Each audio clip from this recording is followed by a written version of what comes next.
From the Hero Law Firm Studios, welcome to the Gwinnett Daily Post Podcast. Today is Tuesday, November 22nd, and happy 38th birthday to actress Scarlett Johansson.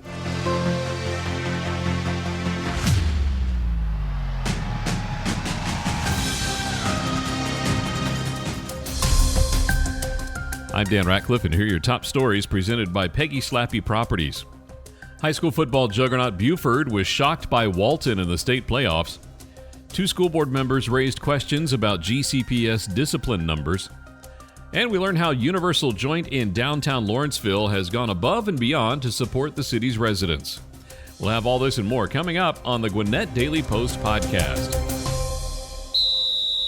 Huddle up, everyone. Hi, I'm Peggy Slappy from Peggy Slappy Properties. Just like every good quarterback needs an offensive line, every home buyer and every home seller needs a good professional realtor on their side to keep them from getting sacked. Our trusted team of PSP realtors has been helping Gwinnetians buy and sell homes for over 40 years, and we'd love to help you call the winning play. Come by our office today or see us online at psponline.com. Whatever your real estate need, our team of experienced professionals is here to serve you. Buying and selling a home is more than just a transaction. It's our priority. Peggy Slappy Properties is a trusted market leader in the greater Gwinnett area for 40 years and counting. We sat down with Lauren Livesay and Colin Cappy, second-generation employees at Mall of Georgia Chrysler Dodge Jeep, to talk about their great customers both here in Gwinnett and across the country. Well, one of my neighbors bought all his cars from us, and when I see him in the morning, I give him a good wave, and I'm very thankful for that. And he continues to want to purchase vehicles from us because of the good experiences he's had. We have people from out of state that will come back that have been buying cars from us for years that'll drive on in or fly on in, trade in their car, get a new one, and leave. And we have some that are just loyal customers that have been with us for 28, 29 years. But then we have the ones, we have a very big online presence. We've been getting a lot of product, and we've been shipping them out all over the United States. Mall of Georgia Chrysler Dodge Jeep. Go see them on the lot at 4345 Buford Drive in Buford, or go online and find them at mallofgeorgiachryslerDodgeJeep.com. What had been a dominant debut in Class 7A for the Buford football team will end without practices on Thanksgiving week.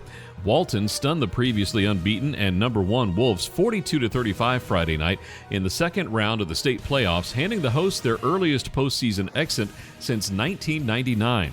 It snapped Buford's 22-game winning streak and was the first playoff loss for both four-year head coach Bryant Appling and his players, who had gone 16-0 since 2019. The Wolves were on a 3-year run of state champions, the past 2 in Class 6A and the 2019 title in 5A, and their last postseason loss was November 23, 2018, to Bainbridge in the quarterfinals. Buford also had won 30 straight home games against Georgia teams dating back to that Bainbridge loss and hasn't dropped a game to a Georgia team since September 11th of 2020 at North Cobb. Walton quarterback Jeremy Hecklinski, running back Makari Bodiford, and visiting Raiders broke off all those runs of prosperity for the Wolves, which entered the game ranked in every major national poll for high school football, including number 2 by High School Football America and number 6 by both MaxPreps and USA Today. Hecklinski completed 21 of 38 passes for 313 yards and 4 touchdowns. Bodiford rushed 27 times for 83 yards and 2 touchdowns, and Walton racked up the most points allowed by a Buford defense since a 48-24 loss to Archer back on September 21, 2018. The Raiders advance to play at Carrollton in next week's quarterfinals, while Buford finishes the season at 11-1.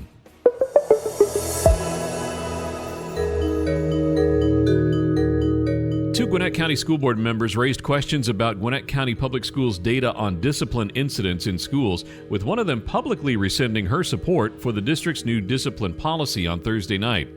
Board member Mary Kay Murphy, who announced she no longer supports the discipline policy, and Steve Knudsen raised different concerns about data that has been presented to the school board about discipline.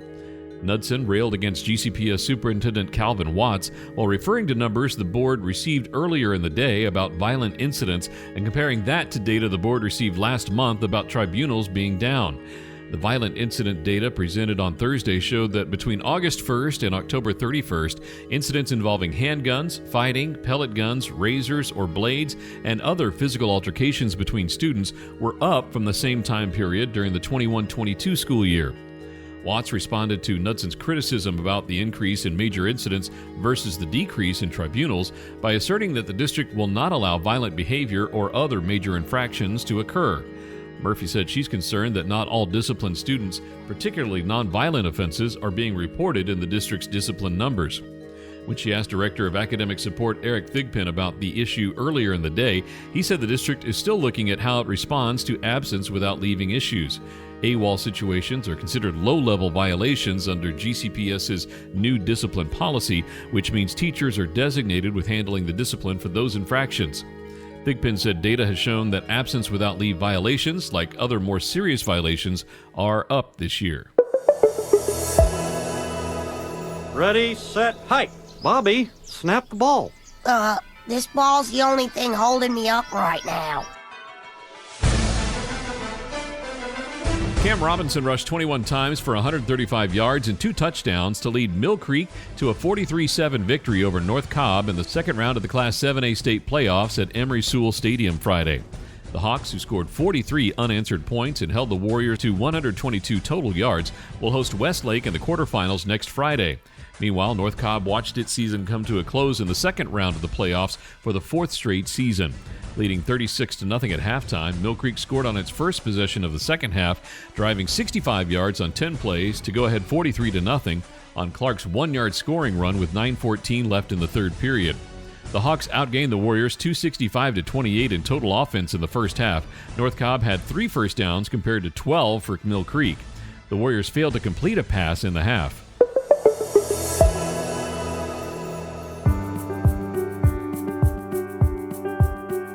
And now here's community reporter Matt Golden with this week's Education Spotlight. Hello, Gwinnett listeners, and welcome to this week's Education Spotlight. Gwinnett County is full of great high schools that have storied traditions in academics, athletics, arts, student life, and more. This week's Education Spotlight will be Grayson High School in Loganville. Grayson has over 3,100 students. It was founded in 2000. Grayson's principal is Dana Pugh. The school colors are green, gold, navy blue, and white. Their mascot is the Rams. The original Grayson High School was established in 1913, but in 1956 the school merged into South Gwinnett School District. What is left of the original 2-story brick veneered building is now part of Grayson Elementary School. The bell, given to Grayson High in 1913 as a gift from the 9th District Congressman Thomas M. Bell, still stands outside Grayson Elementary in downtown Grayson as a well-known landmark. Plans for a new Grayson High School began in the mid-1990s to relieve the neighboring overpopulated schools South Gwinnett and Brookwood. A committee of educators from Gwinnett County convened to create and discuss specifications for the facility. The school officially opened in 2000.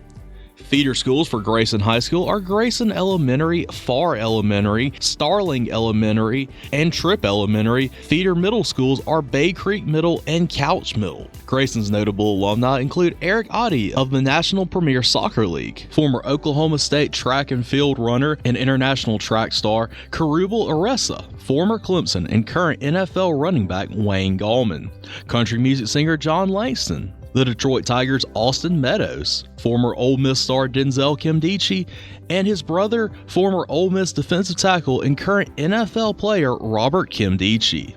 For more information on Grayson High School, please go to graysonhighschool.org. This has been your Gwinnett Daily Post Podcast Education Spotlight. Beyond our Earth, astronauts are unraveling the mysteries of space. Train with the astronauts in a huge hidden swimming pool in Houston. Live underwater in Aquarius and venture onto the sea floor to test equipment that might someday be used to explore an asteroid. Astronaut, Ocean to Orbit. Now playing on the giant screen at Fernbank Museum. The Gwinnett Daily Post is giving away a 4-pack of tickets to Fernbank Museum. Call 404-997-8655 and leave a voicemail for your chance to win. It's hockey time in the A. The Atlanta Gladiators return to Gas South Arena for another season of huge hits, incredible goals, lands down for Oliver. Oliver shoots and rebound loose. They score! And wild celebrations. Head over to AtlantaGladiators.com to get your tickets today as we celebrate 20 years of Atlanta Gladiators hockey. The Atlanta Gladiators, Atlanta's hockey team. Again, Kylie gets it back. Near side Vitelli. He shoots and scores! The Gwinnett Daily Post is giving away a 4-pack of tickets to see the Atlanta Gladiators. Call 404-997-8655 and leave a voicemail for your chance to win.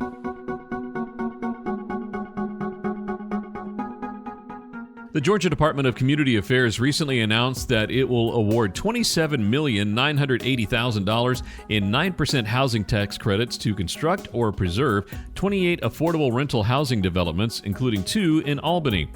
Once completed, the properties will provide below-market rents to families, seniors, and persons requiring supportive housing.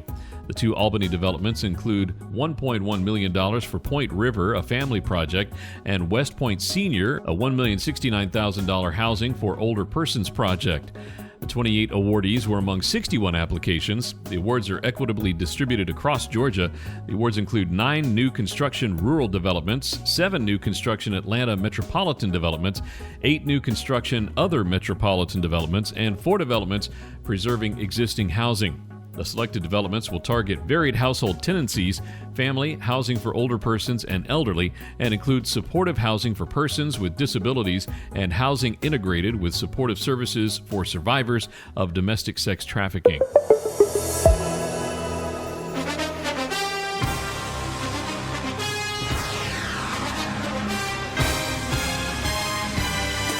For the 5th straight year, Grayson will be practicing on Thanksgiving Day after beating Camden County 28-10 in the second round of the Class 7A football playoffs in a matchup of the last 2 state champion coaches at Grayson. For Rams head coach Adam Carter, the win was special, especially considering it was against his mentor and former Grayson head football coach Jeff Herron. The Rams were able to put the game away midway thanks to the effort of their defense. A sack by freshman Tyler Atkinson, while he was sitting on the ground, moved the ball back to the Wildcats' 9. Then another fumble by the Wildcats was recovered by Tennessee commit Jalen Smith on the 2, setting the Rams up with 1st and goal. From there, it was Taylor again, rushing it in, giving the Rams the final points of the game. With the win, the Rams will now travel to Milton for their 5th straight quarterfinal appearance and 7th of the last 8 years.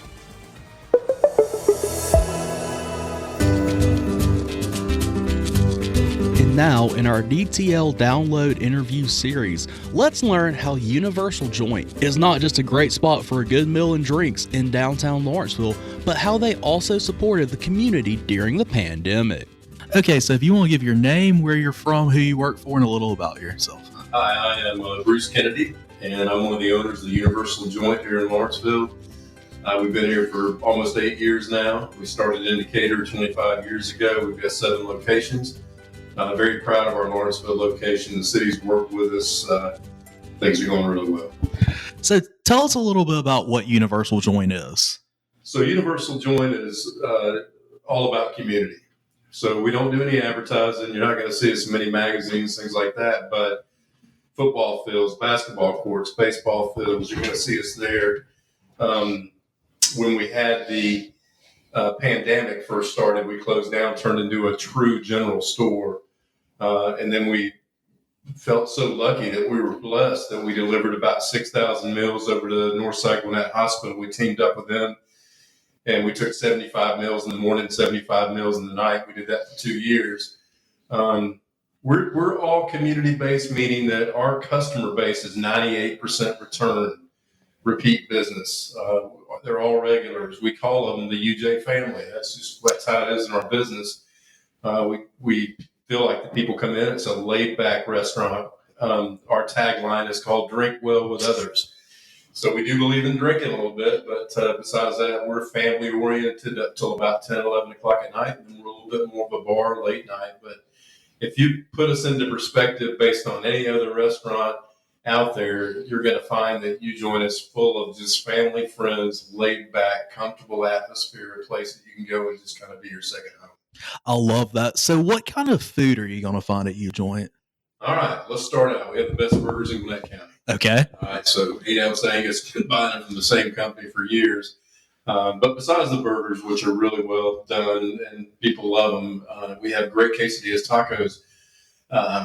We have a shrimp salad, chicken salad. I would have to say our salmon BLT is our number one sandwich. Our number one appetizer is going to be our egg rolls. And just a pretty varied menu. It's one of the places where you can go and eat every day. And that's how we planned it. We said, look, we don't want to be just this, and this. We want to be a place where you can come out and have 2 beers, get a burger, under $20, and you're ready to rock and roll, and you can come there every day. You can't beat that. I mean, having variety and under $20, that just sounds amazing. Yeah, I mean, it's a model that we started 24 years ago in Decatur. It served us well, and we won't get off of it. And the good thing about Lawrenceville is there's a big mix of business. Nobody really competes with each other. There's always some little thing that kind of differentiates the two companies. And so Scott at McCrae's, Ben at Local Republic, we're all friends. Andrea at Cosmo's Pizza, because we've all got something different to offer. And that's the way the city kind of planned it too, kind of keeping it where we need 2 of these, we need 2 of those, we need 2 of those. And it's working out well. I love that. The y'all are friends. Y'all don't feel the need to compete. I mean, that's great. That really is. Yeah, I mean, they really are. We talk all the time. We compare pricing. We talk about, supply and demand. They were a big, person that I could go and talk to. All of those guys were when this first happened with the pandemic, because we're all scrambling. And I think we really had each other's backs, and that was important. And we go, and I see them at my restaurant. I'm at their restaurant, and that's just how it goes. But yeah, Lawrenceville is a really good community. It's patterned after Decatur, but I think we're a lot better than Decatur. So when you say during the pandemic y'all became a general store, what do you mean by that? Well, it's pretty simple. So I was at a Publix restaurant with my wife, and we were walking through, and I said, there's no meat, there's no cheese, there's no water, there's no toilet paper. I said, I can get all this stuff from Cisco, my supplier. And I'd seen people that were talking about doing it, but I didn't want to do it just like half-heartedly. I said, if I'm going to do this now, I'm going to do it big time. I'm kind of like that. I'm like, okay, let's just jump into this. So I made ready-made meals, spaghetti, lasagna, chicken, just everything. Then I did my sides, and you could actually call the restaurant, and you'd say, I want to have meals for Monday, Tuesday, Wednesday, Thursday, and Friday. I need 20 rolls of toilet paper, 14 rolls of paper towels. I want to have 4 pounds of ground beef for chili. I need this, that, and the other. And I also want to get a meal to go right now. So 2 burgers, 2 fries, 2 Cokes. Give me a 12-pack of beer. Give me 2 bottles of wine. And they would end up coming there. We had a line of about 50 cars 3 times a day. They'd come up and get their groceries. It was hands-free. I would say, open up your trunk. I'll put it in the trunk. They'd already signed and given their tip. And it worked. I mean, we had people that literally, when we shut that down, eventually we had to shut it down, kept it open for a long time, even after people were able to come to the restaurant. But a lot of my older customers, were like, Bruce, can we just keep this going? I said, look, it's taking up a parking lot. I mean, I can't do it for the rest of my life. But we were a full-fledged, the mayor worked with us, David Still, let us put a big sign out on the street. They helped us. The city even bought some meals from us where they brought all their trucks through and got in line and came by and got meals. But we actually did well because we had to keep our cooks. We got to keep all of our servers. We got to keep our bartenders, and every one of those guys got paid during the pandemic. That is great. And that's so neat because during the pandemic, I think we all heard the stories of, places going to more pickup and more takeout and, stuff, a lot of laws were relaxed about how you could sell people a 6-pack of beer. They bring a milk jug and you fill it up at the tap or stuff like that.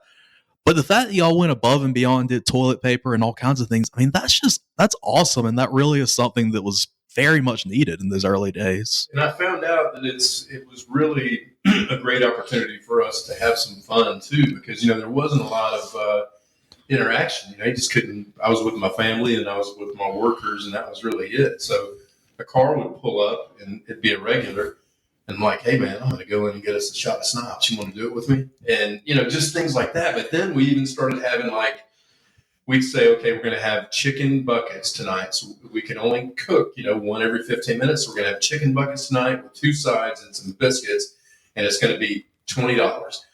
The first 20 people that will text me, and I give out my phone number because I'm crazy. First 20 people that will text me, finger licking good, to this text number you're going to be one of the guys that's going to get the chicken bucket.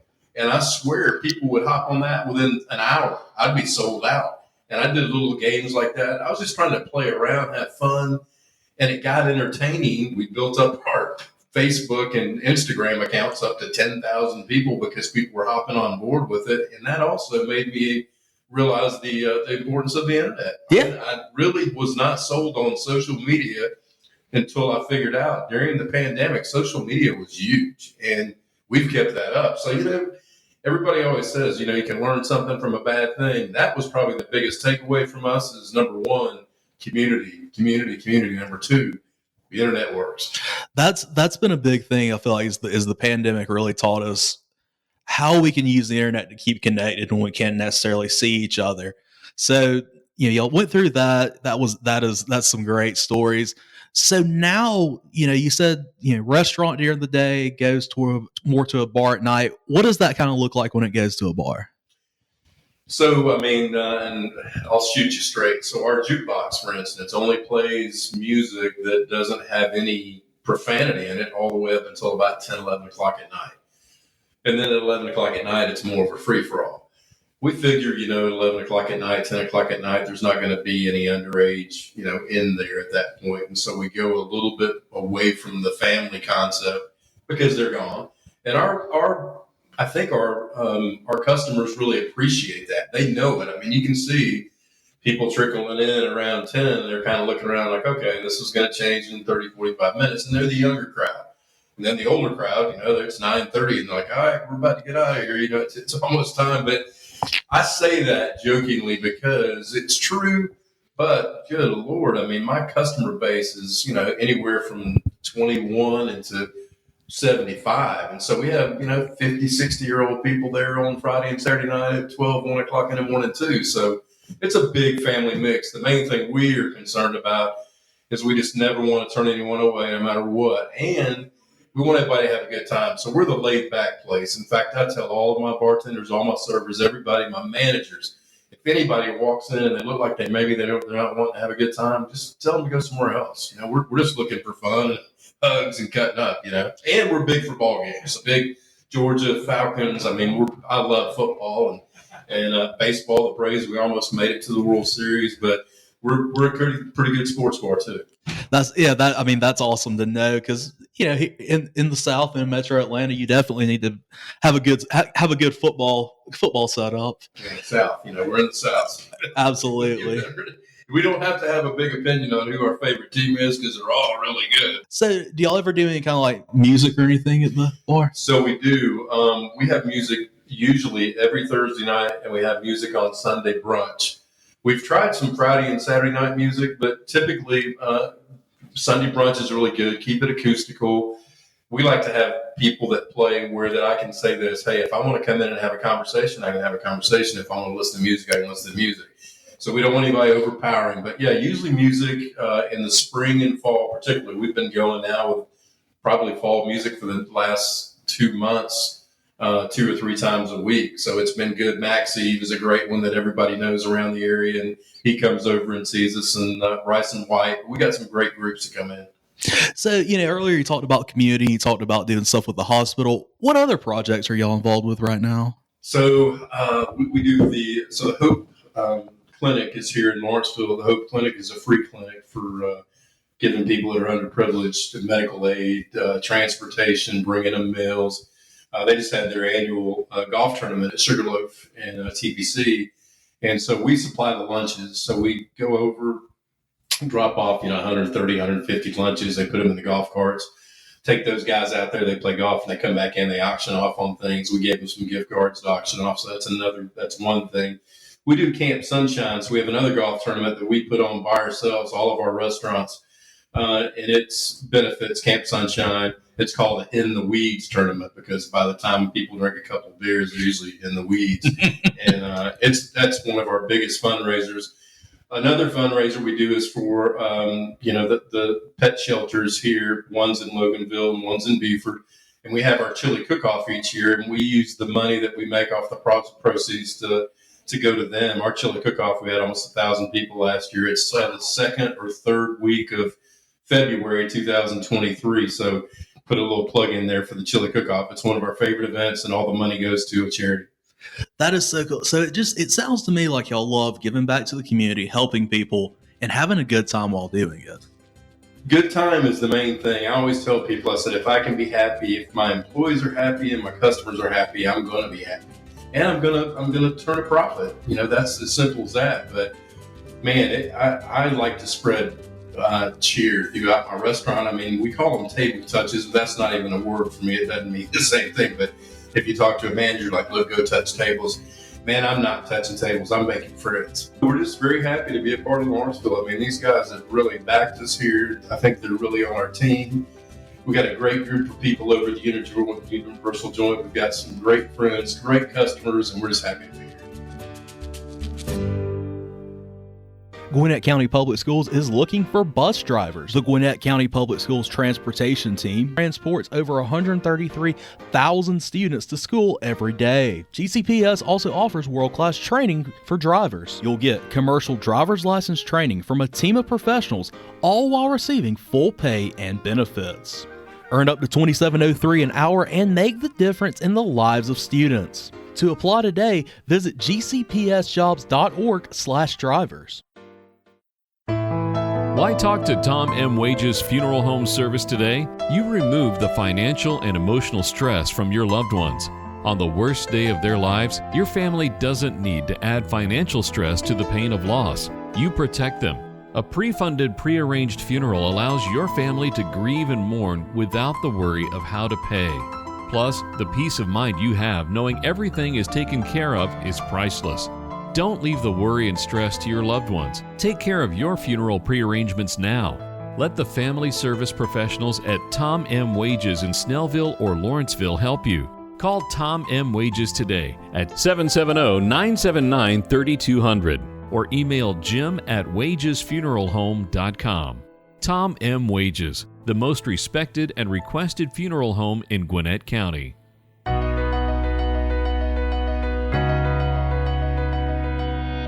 Thanks again for listening to today's Gwinnett Daily Post Podcast. Did you know over 50% of Americans listen to podcasts weekly? Make sure you join us for our next episode and share this podcast on social media with your friends and family. You can add us to your Alexa Flash Briefing or Google Home Briefing, and be sure to like, follow, and subscribe wherever you get your podcasts. This podcast is a production of BG Ad Group. Darren Sutherland, Executive Director. Jacob Sutherland, Director. Matt Golden, News Director. Chen Ray Zhang, Director Producer. And Jason Gentarola, Audio Producer. All rights reserved.